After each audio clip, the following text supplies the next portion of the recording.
Hola amigos, Ayanchu, nuevamente estamos en ¿Quién golpeó a quién? Soy Manuel Abraham Pacimiño y le doy la más cordial bienvenida. Esta vez nos acompaña Luis Arbaiza, biólogo con mención en genética, maestrista o magíster, perdón, en filosofía con mención en epistemología. Una persona que también enseña en las universidades con gran interés en el mundo andino. El tema de hoy entonces será epistemología y el mundo andino. Bienvenido, Lucho. Qué gusto, Pacimiño, siempre un amigo de muchos años. ¿Por qué se llama ¿Quién golpeó quién? Bueno, anecdóticamente porque el fallido golpe de Castillo verbal que finalmente fue fáctico pero contra él, ¿no? Muy bien, Lucho. Entonces, ¿cuál es tu visión del mundo andino? Tú que eres docente, viajas también a los Andes a enseñar. Sí, antes que nada quisiera preguntarte si, bueno, tú sabes que la última vez que hablé en la Facultad de Letras tuvo que pedir disculpas por No, acá no hay censura. Sí, bueno, sobre el mundo andino no soy un experto, pero quizás una mirada de un no experto puede decir cosas interesantes. Por ejemplo, una cosa que sí he investigado a fondo es la posible ciencia precolombina.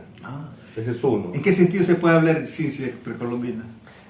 Bueno, para empezar hay que tomar la definición de ciencia, claro, y ver si esa ciencia calza. Mi definición de ciencia, algunos llamarán positivista, es como les encanta estigmatizar a una mirada científica o filosóficamente nutrida de la ciencia, o una ciencia con fundamentos sólidamente filosóficos. Porque si hablamos de ciencia positivista, eso ya es un enfoque europeo, ¿no? La ciencia occidental, ¿o habría otro tipo de ciencia en los Andes? Hay otro enfoque que no sea europeo, que es otras cosas. Claro, porque tenemos esa formación, ¿no? La ciencia es dos cosas: un contenido sobre la causalidad de la naturaleza, subrayo la palabra causalidad de la naturaleza, todas las ciencias se dedican a eso, y un método para obtener ese conocimiento. Hay muchas formas de conocimiento, pero hay un método, un tipo de conocimiento típicamente científico que se obtiene a través de un método hipotético deductivo. ¿Qué significa eso? No significa observar y registrar, no, eso tampoco, no, tampoco deducir de principios axiomáticos, no, tampoco, sino lo que hacen, ¿cómo nació la mayoría de teorías científicas? Imaginar, suponer, concebir una estructura de la naturaleza, un mecanismo de la naturaleza, causal necesariamente, y verificar luego en la naturaleza si esto ocurre, ¿no? A través de experimentos de forma indirecta. Básicamente esa es mi definición. La práctica. Es lo que ha pasado con las teorías científicas. Einstein no se puso a observar la curvatura del espacio-tiempo, dijo, ay, mira qué bacán, cómo se está curvando el espacio-tiempo, sino que es una suposición incluso contraintuitiva que él hace y luego se verifica que es verdadera, ¿no? Entonces, supuestamente eso habría pasado también en el mundo andino. Digamos, con ese criterio, alguien puede escoger otro criterio, ¿no? Mario Bunge tiene un criterio, etcétera, etcétera. Yo con ese criterio mío voy a buscar si hay huellas de la ciencia precolombina. Me parece que sí, en muchas actividades. Por supuesto, indirectas. O sea, son pruebas indirectas, son rastros que han quedado en la tecnología, sobre todo. Claro, no tenemos texto, no tenemos... Claro, no hay ningún guaco que se vea alguien con un mandil blanco y mirando el microscopio. Que es un estereotipo de lo que es la ciencia. Es que muchas cosas se han destruido, ¿no? Cuando llegaron los españoles. Sí, entonces, sobre lo que hay, por ejemplo, la metalurgia chimú es extremadamente sofisticada. Tú sabes que se ha logrado hacer, por ejemplo, ellos sabían que se podía disolver las sustancias, el oro en el mercurio, y que si nosotros aplicábamos temperatura a esta mezcla, se evaporaba el mercurio, se quedaba el oro y con eso podían bañar figuras. También conocían, por ejemplo, el punto de fusión de distintos metales, ¿no es cierto? Y que eran distintos unos de otros y que por eso podían, digamos, purificar unos de otros. Y en medicina también, ¿no? Sí, pero quiero cerrarme esta parte porque es un argumento muy fuerte. Entonces, uno podría jugar con el fuego, o esos hornos que tenían primitivos, no sé si primitivos es la palabra correcta, ¿no? Pero en todo caso, jugar y jugar y jugar y no encontrar. Primero, y eso es una cosa típica de la ciencia, primero hay una concepción y después hay una experimentación. Entonces, me parece que para haber logrado toda la variedad de de aleaciones y técnicas sofisticadas de metalurgia, se tiene que haber primero concebido una concepción, digamos, de lo que son sustancias puras, sustancias complejas, diferencias de temperatura para la fusión o la evaporación también, del mercurio se evapora, etcétera, etcétera, y luego ir a probarlo, ¿no? Claro, no ha sido que a lo que sabe, sino No es así a la loca, así que como ha tenido alguna información precisa sobre cómo hacer estas cosas, ¿no? no una información, o sea, una hipótesis. Todas las ciencias nacen de hipótesis.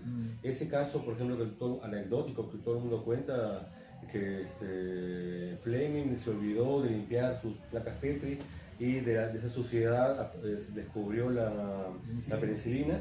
Eso es una cosa, digamos, anecdótica, curiosa, folclórica. Realmente lo que pasa y lo que ha pasado con las teorías científicas es que a alguien se le ocurre un mecanismo, Mendel, por ejemplo. Mendel postula los genes, también postula inobservables. En esta etapa de la ciencia se postulan cosas que no se pueden observar. Mendel postuló los genes y que ellos se segregaban a través de las generaciones, unos eran dominantes, otros eran recesivos y todo eso se le ocurrió en la cabeza. Trató de buscar esa prueba en la realidad, pero comienza primero en una concepción abstracta. Entonces a mí me parece que es ineludible que a alguien se le haya tenido que ocurrir, tal vez este mecanismo lleva tal cosa y por eso yo puedo hacer esta aleación, vamos a probarlo, y así es como ha avanzado la metalurgia. Porque si hubieran estado, digamos, a tontas y locas, es muy difícil que se descubra. Y tradicionalmente también se trata de interpretar de que ha habido ciencia mezclada con magia, con mitos. ¿Tú estás de acuerdo con eso? No, o sea, la ciencia se puede mezclar con la magia, los mitos, los rituales, como pasa actualmente en Occidente, porque en los hospitales hay, por ejemplo, vírgenes, que la gente siempre reza cuando está, o sea, cuando el médico está 4 horas operando a alguien, se salva y le agradecen a Dios. Claro, Y no al pobre médico. Y también la misma figura del médico es una figura mágica. O sea, como si no, fuera el Salvador. en todo caso no mancha o sea, lo que hace la práctica científica es la capacidad de hipotetizar y luego experimentar para probar esa hipótesis. Los resultados. Así que si eso está rodeado de una especie de aderezo folclórico, mágico, eso no le quita su parte Claro, científica. ¿no? El médico se ve como un salvador, ¿no? Muchas cosas de la medicina actual y de la ciencia actual también son como dirían los postmodernos, performativas. O sea, la idea que viene el médico con su ropa y toda una especie de parafernalia, es un acto simbólico también. O sea, a nosotros nos parece científico, pero es como también como una especie de tradición, una cosa así. Y también hay lo del efecto placebo, ¿no? Sí, pero quiero cerrar que esto es una evidencia fuerte, una prueba definitiva no, de que ha habido una hipótesis, ha habido gente haciendo hipótesis y luego experimentando. Otros ejemplos son lo que tú has mencionado de la medicina precolombina. Estamos hablando de la medicina precolombina. No se trata de, bueno, vamos a abrir los cerebros, vamos a abrir los cráneos, vamos a probar, sino más bien, digamos, yo tengo la intuición, por ejemplo, en el idioma aymara hay muchas palabras que se refieren a órganos internos que no son observados. Ahí está la huella de la ciencia en el idioma. O sea que en las lenguas aymara, me acuerdo de tal palabras, no soy ni quechua hablante ni ¿cómo sería aymara hablante? No Somos místicos. Pero yo he buscado en mi investigación una serie de palabras que se refieren a órganos que una persona común y corriente no conoce. Y eso implica que alguien ha estado observando los cuerpos, alguien ha estado hurgando, digamos, en la anatomía, hay un conocimiento anatómico y también astrológico. Y ahí vienen también otras pruebas de astronómico, ¿no? Claro, astronómicos, estoy hablando mal. Pero también hay la mezcla, ¿no? Sí, pero de esa no vengo a hablar yo. Eso existe, pero ya esa está comprobadísima y le encanta no, pero en el mundo andino, o sea, los antropólogos, sociólogos. ¿En el mundo andino también había eso? Sí. Antropólogos, sociólogos y filósofos ahora andinos, les encanta todo eso y hacen la caricatura del hombre andino como un hombre así eminentemente místico, mágico, religioso, y qué maravilloso, y se aplaude esa mirada recortada. ¿Sabes qué fuerte es eso, no? Y tú has visto que en la sierra hasta ahora le rinde culto a los sapos, ¿no? Quiero cerrar un punto antes de abrir otro, ¿ya? Pero sí, ahorita vamos para ese. Entonces, cerrando con esto, en la astronomía, como bien dices tú, preincaica, hay palabras para estrellas, nebulosas, Otro ejemplo son ahorita voy a hablar de los equinoccios, de los eclipses y los solsticios. Por ejemplo, bueno, pero en todo caso hay palabras que hablan de, por ejemplo, planetas que son distintos de las estrellas. Tú sabes que si uno mira al cielo ve que hay unas estrellas, bueno, nosotros no, en Lima no, porque nunca vemos estrellas. Pero digamos en la Sierra tú ves las estrellas y ves que todas se mueven juntas, pero hay algunas que se mueven erráticas. Esos son los planetas. Sí, sí. Y en la palabra, en quechua hay palabras para planetas distintas de para estrellas. O sea que ellos podían... Como en otros idiomas, ¿no? Claro, entonces ellos podían distinguir cosas que yo no puedo distinguir. Yo miro al cielo y sé que Venus es su planeta y los demás son estrellas. Y justo estaba llegando este de Chanquillo. En Chanquillo hay un observatorio solar que coincide que, bueno, no es una coincidencia, que registra solsticios y equinoccios a través del año. El solsticio y el equinoccio son fechas en que el año es el más corto o es el equidistante, el equinoccio, y el solsticio es el que o es más corto o es el más largo. Para nosotros es el más corto, ¿no? Y justo que pasó mi cumpleaños el 21 de junio, el Inti-Raymi y todo lo demás. Toda la cosa es, para poder construir estos montículos de Chanquillo, uno primero tiene que tener la hipótesis de que efectivamente el tiempo es regular, que el movimiento del Sol se basa así, hasta, no estoy diciendo que gira alrededor de la Tierra, pero que sí, no se mueve caóticamente, sino que viene de aquí y luego pasa para acá, y yo puedo registrar eso a través de unos montículos. Entonces, antes de la construcción hay una concepción hipotética. Para mí eso son evidencias de la ciencia precolombina. Entonces, eso es lo que pienso yo. Ahora, lo que tú dices de los apus, es un tema muy interesante, pero acá viene lo que he dicho ahorita creo que es muy amable para los oídos de todo el mundo. Lo que viene no va a ser así. Creo que sí. Por ejemplo, yo trabajé mucho tiempo en Ayacucho y en muchos tipos de la sierra. Huancayo, Huanta, Huancayo, conozco toda la sierra. Yo recolecté mitos. Ahora sí ya podemos hablar de mitología. Yo creo que yo cumplí con mi deber de lo de la ciencia precolombina. Pero hay una mirada, digamos, romántica y falsa de la mitología andina o de la cosmovisión andina. Debe haber varias, Y ¿no? falsa. No podemos decir que hay una sola, ¿no? Yo pienso que la verdadera es la que la gente siente y la que la gente cree. Por ejemplo, practica hasta ahora. y doy un ejemplo. No los actores turísticos, ¿sabes? Sino digo lo que la gente, por ejemplo, yo recolecté una serie de cuentos en Huanta acerca de los cuentos populares, fábulas, historias, anécdotas míticas, fantásticas. Y en todos aparecían, tú sabrás pues, la idea de la Pachamama mala. O sea, de una Pachamama que si tú te echas o te sientas a descansar en una parte del cerro, te hace daño y tienes que hacer un tagap, tú tienes que hacer un ritual para digamos, librarte de esa maldad, ¿no? Claro, y hay muchos ejemplos en otras partes de la sierra en que la Pachamama no es una madre buena, sino es como una especie de ser perverso que está en la tierra. Y los sapos no son buenos.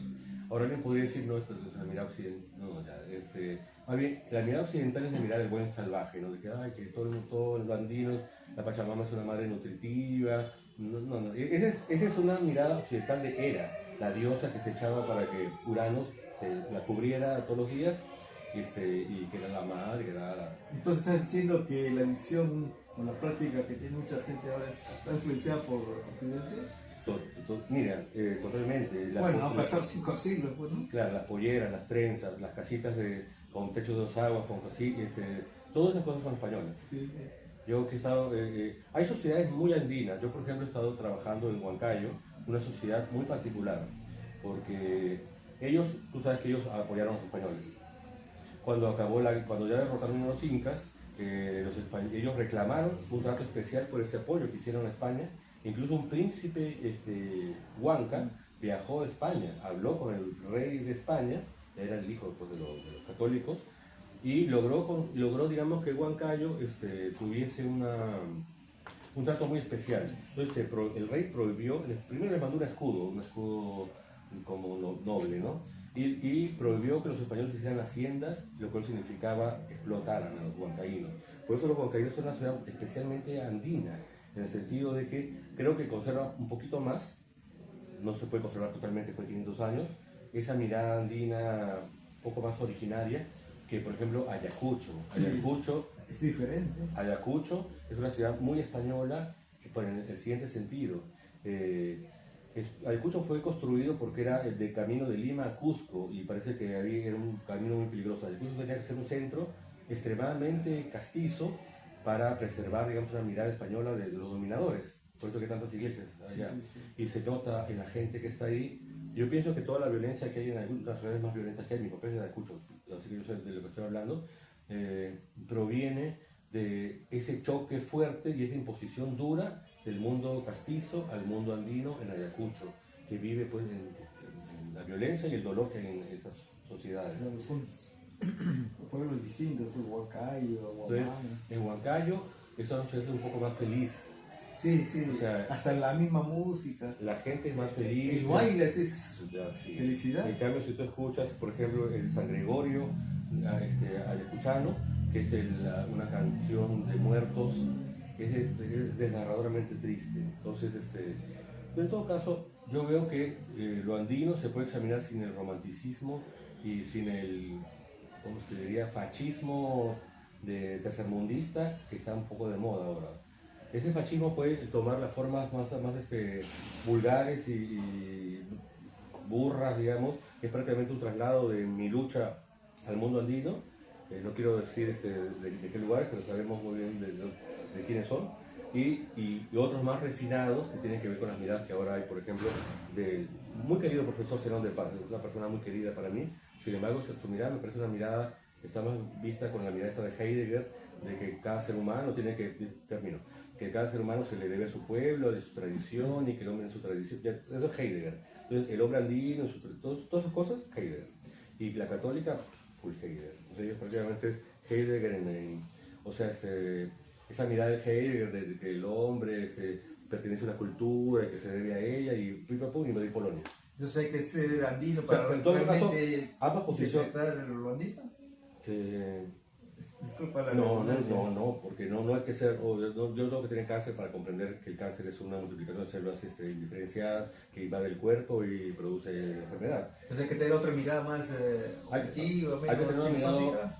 no, que ¿Una heideggeriana? la mirada filosófica puede ser objetiva, la mirada de la filosofía científica y de la ciencia filosófica, o simplemente el pensamiento razonable, pues no las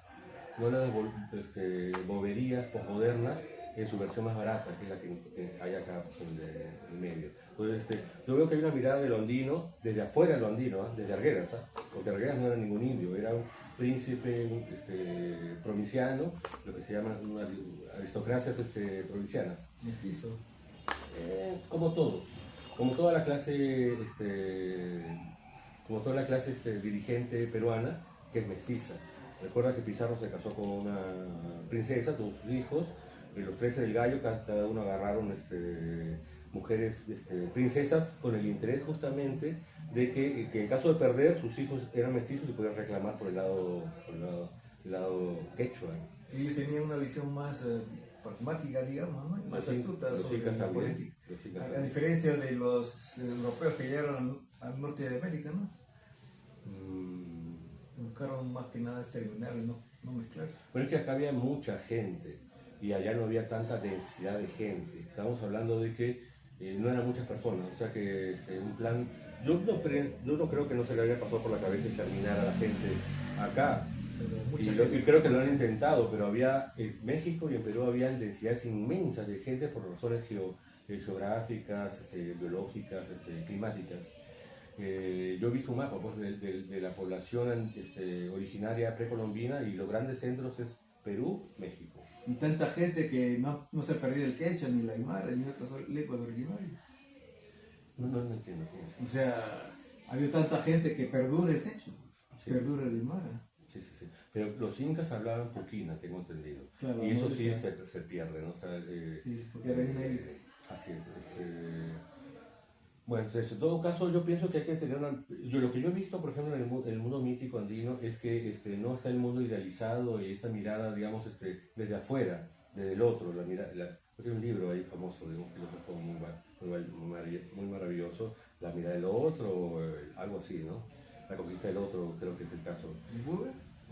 ¿De Buber te refieres? No, doctor Pin Quintanilla saca un libro. Ya, el colega. Algo del otro. Sí. En todo caso, yo pienso que es una mirada de lo andino, desde lo no andino. Y no está mal, no creo que tenga ningún problema, pero eso significa que le han tapado la boca a los andinos. Entonces, falta que un andino entonces hable de su propia cultura. No necesariamente, pero Falta, lo que no sí falta, veo es... o tú ves algo porque... Lo que pasa es que todos los peruanos somos andinos, o sea que Claro, todos en somos Huancayo hay mestizos. producción, ¿no? ¿Te acuerdas que ha sido el Congreso Internacional? O sea, ser andino, ser hijo nieto de huancayinos o de ayacuchanos, eso, de ser de pura cepa no es ninguna garantía de filosofar bien. Pero lo que yo sí veo es que en esa mirada desde afuera, todos están proyectando sus ideales occidentales. Según Paz, con mucho cariño, yo pienso que está proyectando toda la filosofía occidental al mundo andino y más o menos que le hace una parafraseada y ya piensa que esa es filosofía andina. Lo mismo pasa con Pablo Quintanilla, lo que hizo Paz. Hace poco habló, ¿cómo se llama? José Luis Herrera. Yo quise ir a su conferencia. Lógica andina. Ahí no puedo hablar porque no he escuchado lo que he dicho, pero en todo caso, la idea es que a veces dice, bueno, es como proyectar sobre, por ejemplo, esta idea de la Pachamama con un ser maravilloso, nutritivo y que la gente andina no lo siente así.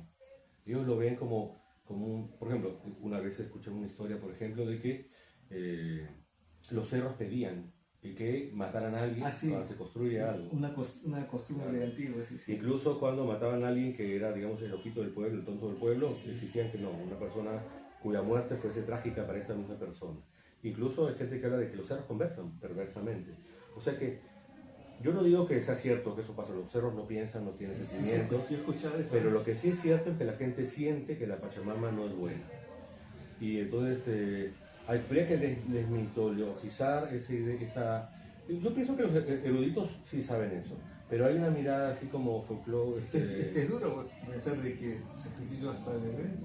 Claro, o sea, por ejemplo, esas mujeres esas chicas que fueron encontradas en las nieves, que habían sido drogadas con la coca, porque la coca es una droga. Ya vamos a hablar, ese va a ser un tema picante. Pero por cierto, Pacimiño, no hace falta que cortes ni censure nada de esto. Yo me hago repasar mis palabras. Acá no dices Pacimiño. sea lo que YouTube no corte. O Facebook. En todo caso, no, eso ha pasado en las sociedades peruanas y hay que, yo veo, por ejemplo, esa mirada de la Pachamama es una mirada totalmente falsa. Yo veo que hay una mirada ahí como de miedo, de temor a la naturaleza, no una armonía con la naturaleza. Entonces es la clásica...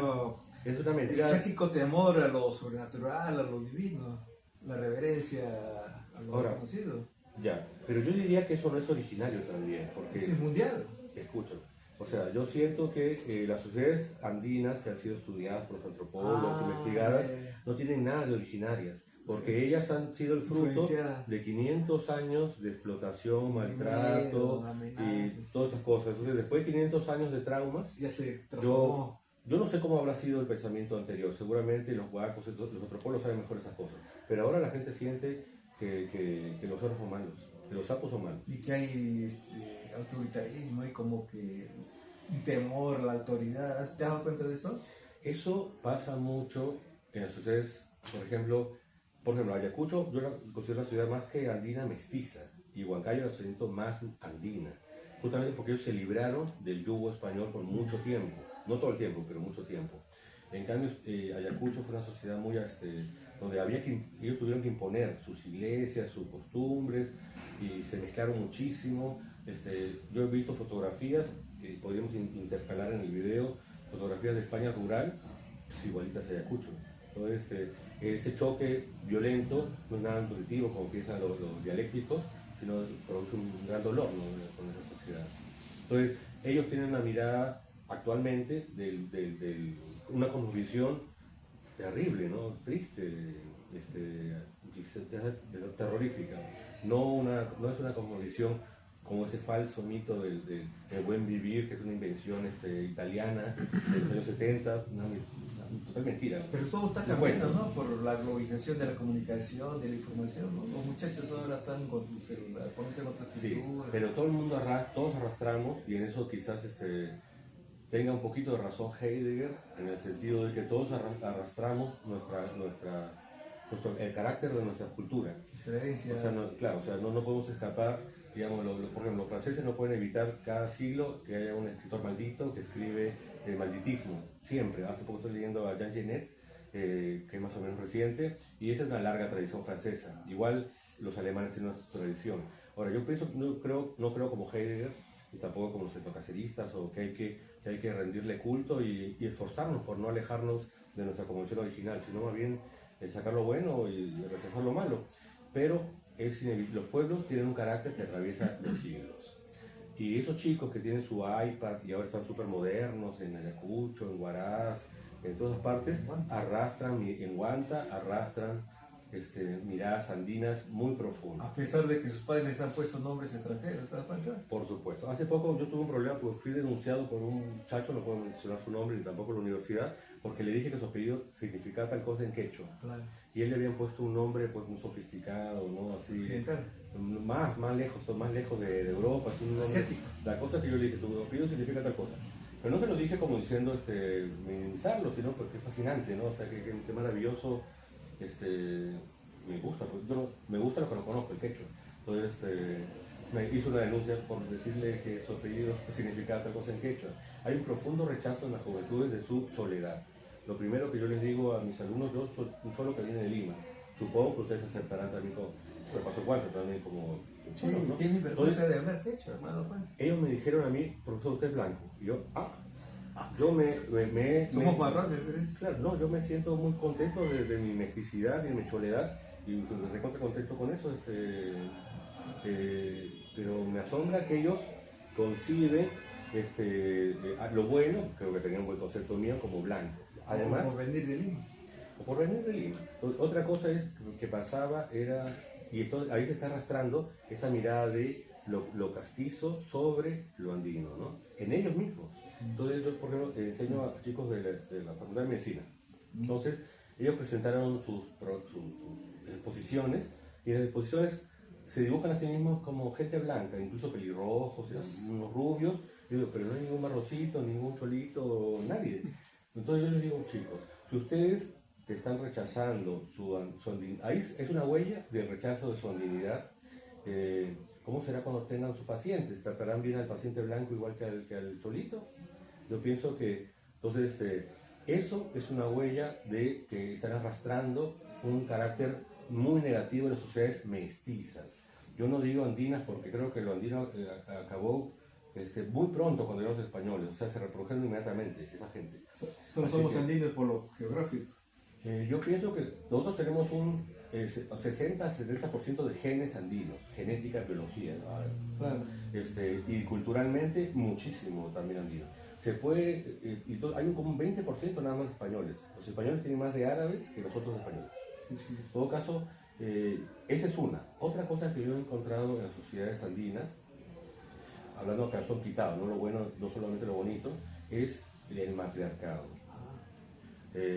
Bueno, yo he sido señalado como misógino, y sí, me confieso un poco misógino, pero científicamente fundamentado, ¿no? No digo que todas las mujeres sean malas, yo ya puse un video sobre eso, búsquenlo. ¿Te censuraron?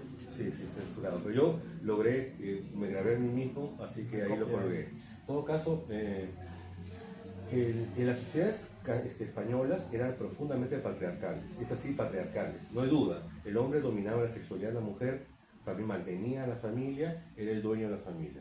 En cambio, en las sociedades andinas la mujer pesa mucho más. Huancayo es un excelente ejemplo porque, incluso dicen ellos, como en broma, los dueños de los negocios son las mujeres. Las dueñas de la empresa, del chifa, de la farmacia, de la empresa, es una mujer, el hombre es una especie de recurso para poder tener hijos, algo así. O sea que, y no tiene un peso fundamental, y yo lo he visto también en mis alumnos, o sea que ahí quien pesa, quien paga, la madre. Entonces, a mí me parece que las sociedades andinas han sido más matriarcales que patriarcales, o sea, que ha habido mucho peso femenino en esas sociedades, y eso yo veo que por ejemplo, eso es típicamente andino. Eso tiene que ver con estrategias reproductivas también, o sea que tú has visto que en las sociedades donde hay más peso matriarcal, los tíos maternos apoyan a sus sobrinos. Yo, por ejemplo, tuve mis tíos que me apoyaron del lado materno, seguro de que yo era hijo de su hermana. En cambio, mis tíos del lado paterno nunca los vi, vinieron creo cuando mi papá murió nada más. Ahí los vi, para joder, digamos, y después desaparecieron. En todo caso, eso pasa en todo el mundo andino. Los tíos maternos apoyan al sobrino, los paternos no están muy seguros, como En cambio, sociedades patriarcales importa la familia del padre. Todo se hereda a través del padre. Entonces, ese es otro ejemplo andino, es el matriarcado. Y en nuestra política, ahorita tenemos una presidenta, ¿no? Siempre ha habido mujeres con muchísimo poder en el Perú, es algo muy andino. No sé si sea totalmente positivo. ¿Y lo autoritario del carácter social peruano es andino, español o ambos? ¿En qué términos lo definirías autoritario? Pues para un Como poco ambigua. la veneración al poder y a la vez la sumisión al poder. Ya, si se trata de eso, yo pienso, y lo digo tristemente, que es muy andino. ¿Pero a causa de la conquista o siempre antes? Y creo que es por razones geográficas. Pedro César León, en su libro, cuando está Los reinos del Perú y todas esas cosas, que es un libro muy interesante, él dice que los peruanos son gente muy mansa y fueron muy fáciles de conquistar. Y se conquistaron por la siguiente razón. En otras partes, por ejemplo en Estados Unidos, ¿no? Hay mucha tierra, entonces la gente puede vivir en muchos sitios. En cambio en Perú, en la costa solo se puede vivir en los valles, no te puedes ir a vivir al desierto. En la sierra, en los valles también, lo demás es inhóspito. Entonces él dice, como la gente no podía irse a otro lado sin entrar en conflicto con un poder muy grande, solo les quedaba vencer al poder o someterse al poder, no le quedaba la idea de huir. Entonces, cuando llegaron, dijo, nosotros llegamos, dice Pedro César León, ya ellos están acostumbrados a ser vasallos de los incas. Efectivamente, los incas eran, digamos, los malos, los vasalladores de todos. Antes de los españoles eran los incas. Así que lo que ellos hicieron fue cambiar de... Y yo pienso que ese carácter manso de los peruanos también se arrastra de la cultura andina, es un aspecto negativo de la cultura andina. Yo le digo eso a mis alumnos, que yo cuando he viajado a otros países, la gente es un poco más agresiva, ¿no? Yo, por ejemplo, he estado en Buenos Aires, he estado en Santiago, Chile, en Colombia. Entonces, si yo agarro un plátano y lo tiro delante de todo el mundo al piso, que me lo acabo de comer, la gente me cae a palos. Pero eso no pasa así, pero en Lima o en Cusco o en Ayacucho, la gente simplemente se hace loca y aguanta. Igual uno ve en los buses que uno viaja de provinciales, yo veo que la gente no considera a los demás, o sea que ¿has visto qué pasa? Que en el bus que son las 3 de la mañana y se le ocurre prender su celular y hacer su bulla sin importarle a los demás y nadie protesta. Luego también o ponen la temperatura, se están ahogando y nadie pide que abran la ventana, le prenden luz, nadie pide que apaguen la luz, o sea, todos agachan la cabeza y eso que se proviene de la sociedad andina, no de la sociedad española, tristemente, no es que esté abogando por ella, pero hay relictos de sociedades criollas más tirando a lo castizo en Lima. Hablo de barrios muy tradicionales como el Rímac, Barrios Altos, algunas partes del Callao, que se nota una cosmovisión diferente. Pues Lima es 99% ya Lima. Y ahí te das cuenta que hay otra mirada, otra en que tú tienes que negociar con los demás, no puedes pisar tanto a los demás. Entonces esa mirada de pisar y ser pisado es muy andina también. Como la coca, ¿no? La coca es muy andina. Vamos a hablar de la coca ahora. Parece que necesito un trago de agua o trago de algo, una chicha, lo que sea. Pero entonces es un pegado picante, sí. La coca es, igual que la Pachamama, está considerada pues, una cosa maravillosa, la madre mamá coca, la madre nutricia, un símbolo de tantas cosas buenas. Pero creo que todo en la coca es malo. Voy a explicar esta parte. Primero, la coca contiene cocaína. Eso que inhalan los drogadictos, que jalan en las discotecas, o la clase alta, los empresarios, los grandes millonarios, eso que les da energía todo el día y que embrutece su cerebro, es la misma sustancia la que está en la hoja que es la que está en ese polvito blanco. No hay diferencias químicas. Hay gente que cree que, bueno, que en la hoja quizás hay un producto, un precursor bioquímico que es transformado, no, solo es purificado, es la cocaína. La hoja de coca contiene cocaína y le hace daño al cerebro. Así como al drogadicto, al cocainómano, yuppie, empresario, su cerebro se transforma irreversiblemente y también el que chacha coca. ¿Y el que toma mate de coca también? No, el mate de coca creo que no, es puro sabor. Pero en todo caso, el chachado de coca sí me parece bien perverso. Yo he visto, cuando he viajado a la sierra, en la costa también se chacha coca, He estado, por ejemplo, en Arequipa, una ciudad muy andina, y he visto que los trabajadores, para poder aguantar el frío extremo, el hambre extremo y el cansancio extremo, en vez de comer, descansar o relajarse, drogarse con la hoja de coca, entonces, narcotizarse. Y eso lo descubrió Diego de Almagro, que descubrió que era una buena forma de empobrecer, de explotar a los peruanos antiguos, eran embruteciéndolos con la coca. Antes de la llegada de los españoles, la coca había sido un vicio limitado a las aristocracias, por eso que hay un inca que la trae de la selva, de la ceja de selva, y a raíz de eso hay rituales, pero no era un consumo común de las poblaciones. Había sí consumo, pero digamos con todas las aristocracias un poco viciosas. Es Diego de Almagro que se da cuenta que hay que sembrar esto por todo el Perú y que es una buena forma de ganar dinero y de hacer más fácil la conquista y ganar dinero además con la conquista. Fue un gran negocio, un narconegocio, narcotizar, embrutecer a la gente con la coca. Entonces, hay estudios científicos que demuestran que las mujeres gestantes que chachan coca dañan a sus hijos. Por ejemplo, eso es una. Es obvio también ver que si tú eres un minero que te estás muriendo de hambre, te estás muriendo de frío, la coca te hace olvidar todas esas sensaciones. No significa que estás nutrido ni que no te está haciendo daño el frío, te está haciendo daño.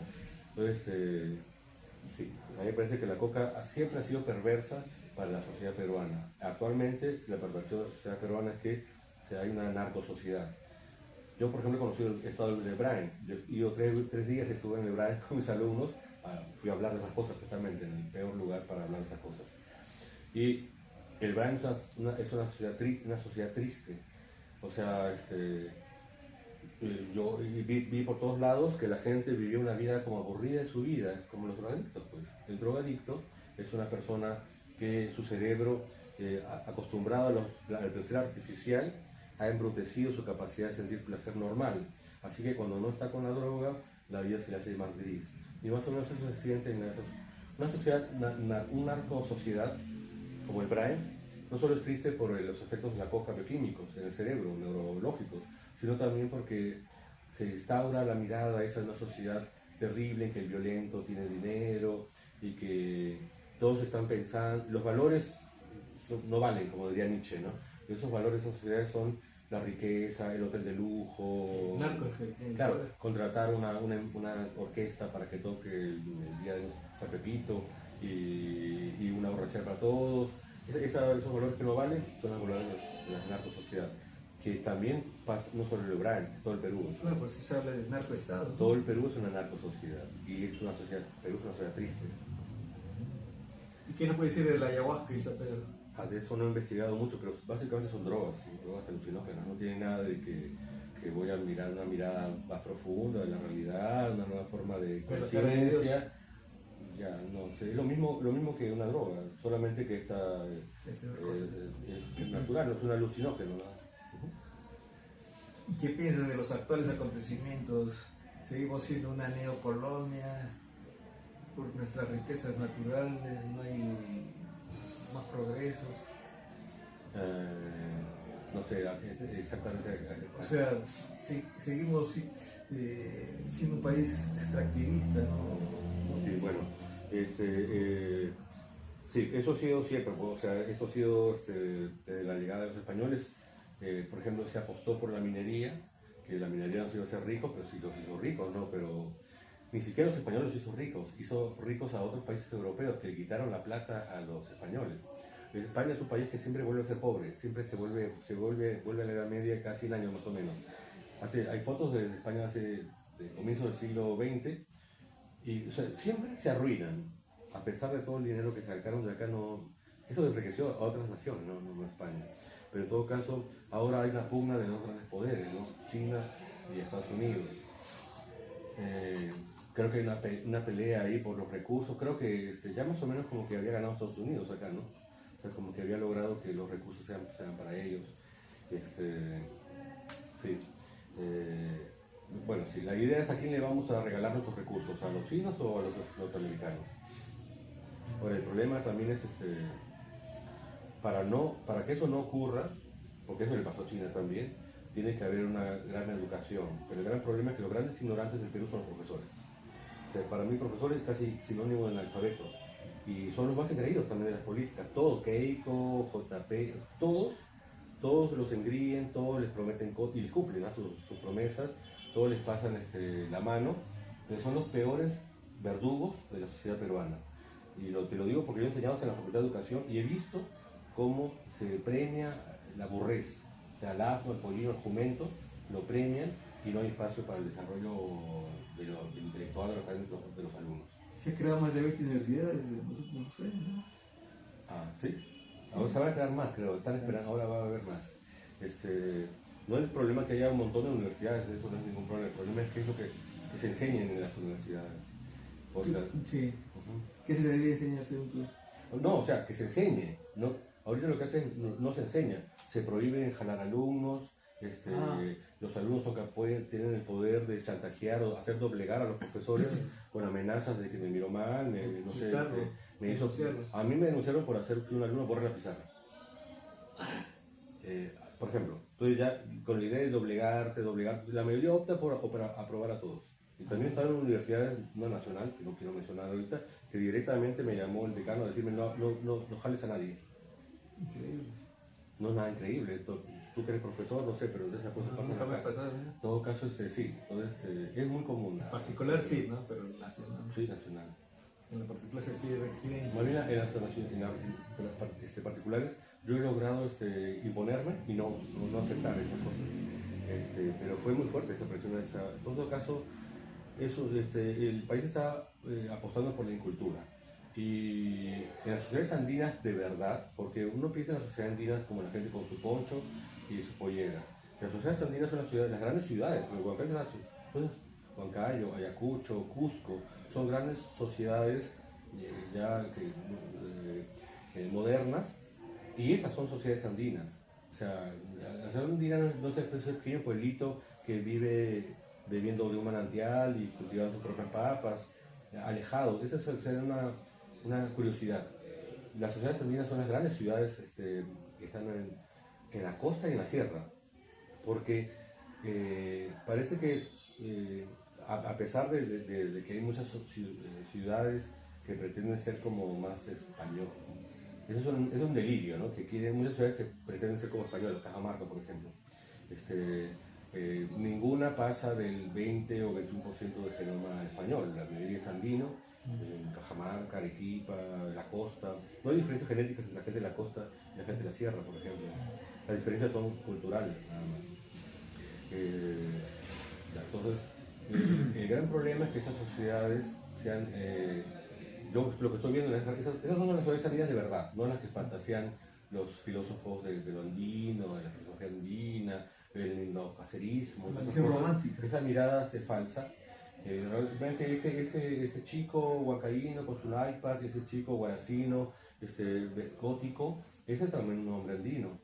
Y tiene ya he mencionado, componentes andinos, ese es el verdadero sujeto andino que hay que estudiar, ¿no? Que hay que averiguar cómo es, ¿no? Ya ellos, ahora yo veo mucho en la sierra eso, en Lima no, mira, esa mirada, ¿cómo se diría? Casi diría medieval, de los adornos, la apariencia superior, de la superioridad que te la da la buena ropa, la buena comida, una buena casa, lo material, ¿no? Esa mirada materialista existe ahí, pero todavía en Lima pasa que, digamos que hay gente que tiene pretensiones intelectuales, ¿no? O sea, como que su orgullo es intelectual, pasa también en clases altas, ¿no? Hay gente, por ejemplo, que meten a sus hijos a San Marcos, los mira pesar, mandaron un chico, por ejemplo, allá a San Marcos, con esa mirada de que hay un valor intelectual, y eso no existe en el mundo andino. O sea, ahí básicamente es tener plata. Y esa mirada un poco de pueblo, ¿no? De que el que tiene plata puede pisar a todos los demás, ¿no? Son las aristocracias provincianas. Pues yo siempre les digo, mientras más primitivo un pueblo, más desigual y más abusivo el de arriba con el de abajo. Y eso tú lo ves en el mundo andino, porque ahí hay más desigualdad. En Lima todavía puede pasar que un cholito se meta a una discoteca pituquísima y hable pico a pico con él, pero allá es poco concebible. Y lo único que hace a la clase alta es la plata, no otra cosa. No es la cultura, no es una mirada, aunque sea fantástica, ¿no? De un abolengo intelectual, no, nada, es la plata, nada, así crudo y duro. ¿Qué podemos hacer para mejorar nuestro país desde el punto de vista de la educación, especialmente en la universidad? Entonces, es un peso demasiado grande para mis hombros, pero lo que yo en pequeño hago son dos cosas. El gran problema del Perú, uno es la ignorancia, yo diría la estupidez, o sea, el bajo nivel intelectual. El Perú tiene no hay una medición muy seria, pero lo poco que he podido averiguar es que el Perú tiene un promedio de 85 puntos de coeficiente intelectual, promedio nacional, lo cual es pocos puntos encima del retraso mental leve. Y eso se puede ver por todas partes, ¿no? Entonces, un bajo desarrollo intelectual siempre va acompañado de un bajo nivel moral y ético también, porque la misma zona que crea las grandes capacidades intelectuales crea también las grandes capacidades éticas morales, que es el neocórtex, el cerebro. Eso está muy bajo acá, así que lo primero que hay que hacer es exigir a los jóvenes, y eso es lo que hago yo en mis clases, exigirles intelectualmente al extremo. Y en 3-4 meses yo veo un gran cambio en ellos intelectual muy profundo, ¿no? Ese es uno. Y por el otro lado, que es un país muy cobarde, es muy manso. Hemos hablado de eso, la mansedumbre peruana de las épocas de Pedro César de León. No solamente acá, también parece que en el tercer libro de Cristóbal Colón, él dice, esta gente es muy mansa, cuando se tuvo primer contacto con los pobladores. O sea, los españoles venían de cientos de años de guerras. La historia de España, yo estuve varias horas leyendo, es la historia de la guerra tras guerra, tras guerra, tras guerra, una guerra tras otra, como en la película. Entonces, cuando llegaron esta gente acá, esta gente fiera llegó acá, se asombraron de la mansedumbre de la gente, y yo creo que continuó. Entonces, lo primero que yo hago con mis alumnos es que jueguen rugby. Entonces, porque el rugby es un deporte que sirve para aprender a perder el miedo a los golpes. Y bueno, nunca he logrado que jueguen todas las semanas, pero yo pienso que ese deporte debería ser